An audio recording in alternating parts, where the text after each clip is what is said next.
Why did the tomato turn red during the marathon? Because it couldn't ketchup. Welcome to our fun and slightly offbeat coverage of the recent marathon madness. This isn't just any marathon, folks. It's the Boston Marathon, a globally recognized event with a rich history.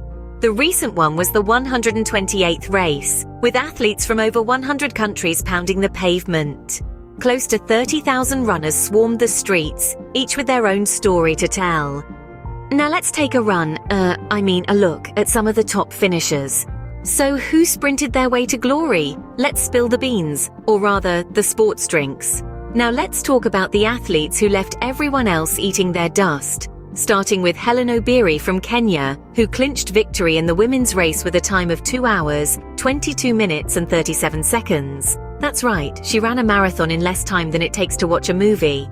Now that's what I call a run time. On the men's side, Cisse Lema of Ethiopia took the crown, dashing across the finish line at 2 hours, 6 minutes and 17 seconds.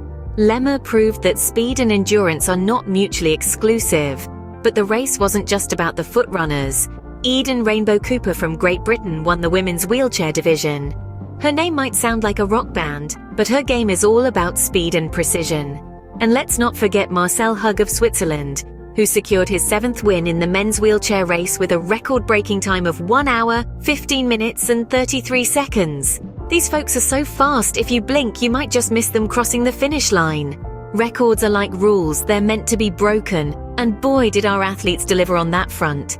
Let's talk about the record-shattering performances. We had Marcel Hug from Switzerland, who didn't just win the men's wheelchair race, oh no, he decided that simply winning wasn't enough. He had to go and set a new record too. His time was 1 hour, 15 minutes and 33 seconds. To put that in perspective, imagine cruising down the highway at a good clip, only you're not in a car, you're in a wheelchair. It's mind-boggling, isn't it?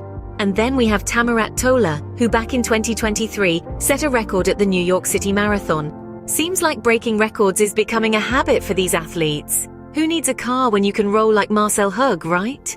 Before we wrap up, let's jog our memories and recap the highlights. So we had the Boston Marathon, a race where the world's best runners unite, or rather divide, to see who can be the first to escape Boston. We saw athletes from over 100 countries, which was like a mini United Nations, but with more sweat and less politics. The Kenyans, Ethiopians, Brits and Swiss, they all made their nations proud. Hellen Obiri and Cisse Lema, for instance, were faster than a rumour in a small town. And let's not forget the wheelchair champions Eden Rainbow Cooper and Marcel Hug. Marcel, by the way, won his 7th title. At this rate, he's going to need a bigger trophy cabinet. It was a day of record breakings and making new ones. A day when 30,000 runners turned Boylston Street into the world's longest conga line. And that's the long and short of it, folks. Or should we say the sprint and marathon of it? Catch you at the next finish line.